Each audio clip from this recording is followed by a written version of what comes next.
মাঝরাতে কেন blue fairy Laila আপুর কান্নাকাটি আর কেনই বা প্রিন্স মামুন তাকে ফেলে চলে গেছে, সবার একই কথা। প্রতিদিন প্রতিনিয়ত স্বামী স্ত্রীর ঝগড়া, স্বামী স্ত্রীর বিচ্ছেদ, সেলিব্রিটি কাপলদের বিচ্ছেদ, এগুলো নিয়ে নিউজ, ভাইরাল নিউজ, আর দেখতে ইচ্ছা হয় না। দেখলেই কিন্তু শুধু মনটাই খারাপ হয়। আসলেই কি কোনো সম্পর্ক টিকিয়ে রাখা বা মানিয়ে নেওয়াটা এতই কষ্টকর? তাহলে আগে আমাদের মারা কিভাবে এতটা বছর তাদের সম্পর্কটা টিকিয়ে রেখেছে? আসলে সব কিছুই স্যাক্রিফাইসের উপরে। একটা সংসার লাইফে যদি কোনো স্যাক্রিফাইস বা বিশ্বাস না থাকে, সেই সংসারটা আসলে আজকাল হোক ভাঙবেই। আসলে আমি প্রিন্স মামুন ভাই আর ব্লু ফেয়ারি লায়লা আপুর মধ্যে সম্পর্কটা কি সেটা আজও বুঝতে পারলাম না।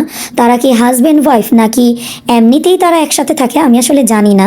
আমার কাছে মনে হয় চারিদিকে কেন এত বিচ্ছেদ হচ্ছে, তার কারণ হচ্ছে এখনকার মানুষের মধ্যে স্যাক্রিফাইস করার ক্ষমতা বা ধৈর্য ধারণ করার ক্ষমতা আগের তুলনায় অনেক অনেক বেশি কম। সংসার টিকিয়ে রাখার ক্ষেত্রে মানুষ এখন নিজের জেদটাকেই বেশি বড় করে দেখে, আমার সেটাই মনে হয়। কিছুদিন আগে ফুড আপ্পির প্রেজেন্ট হাজব্যান্ড এবং পাস্ট হাজব্যান্ডকে নিয়ে একটা কাহিনী হয়ে গেল, ফেসবুক নিউজ ফিডে ভাইরাল নিউজ হলো।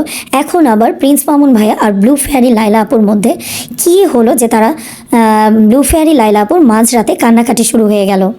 কিছুদিন আগে দেখলাম ব্লু ফেয়ারি লায়লা আপু মামুনকে নিয়ে ভিডিও করলো যে মামুন আর তার নাকি ঝগড়া হয়েছে, প্রিন্স মামুন নাকি তার বাড়ি লিখে নিতে চায় যেটা তার নামে না। কিন্তু আবার কিছুদিন পর দেখলাম যে তাদের মিল হয়ে গেল, এখন আবার মারামারি অবস্থা। আমি আসলে কিছুই বুঝতে পারছি না। আমার কাছে মনে হয় কি জানেন, ভালোবাসতে কোনো বয়স লাগে না বা ভালোবাসার কোনো বয়স হয় না।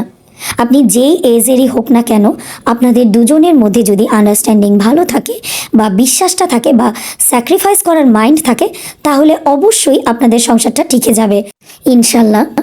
কেউ যদি তার থেকে বয়সে ছোট ছেলের সাথে রিলেশন করলে হ্যাপি থাকতে পারে, তাহলে আমরা কে বলার?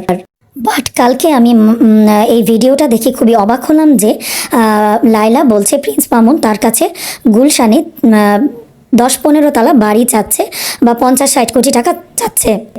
এখানে আমার কাছে মনে হয় যে কোনো মানুষ যদি আপনার কাছে টাকা পয়সা বা সম্পত্তির জন্য সময় কাটাচ্ছে, তাহলে আপনিই বা কেন এই রিলেশনে আছেন?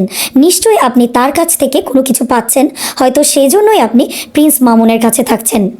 কিন্তু পরিশেষে আমি একটা কথাই বলবো যে কেউ কাউকে এভাবে মারতে পারে না। প্রিন্স মামুন লায়লাকে যেভাবে মেরেছে বা লায়লা আপু যেভাবে কান্নাকাটি করেছে মাঝরাতে লাইভে এসে, দেখে দেখে আমার খুবই খারাপ লেগেছে।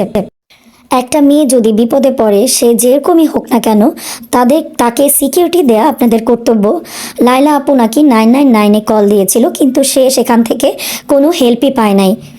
আমি জানি না যে প্রিন্স মামুন আর লায়লা আপুর সম্পর্ক এরপর কী হবে, টিকবে নাকি এভাবেই চলতে থাকবে। তারপরেও প্রিন্স মামুন ভাইকে আমি বলবো, এভাবে একজন মেয়ের গায়ে আপনার হাত তোলা উচিত হয়নি। গায়ে হাত তোলা আসলে কোনো সমাধান না।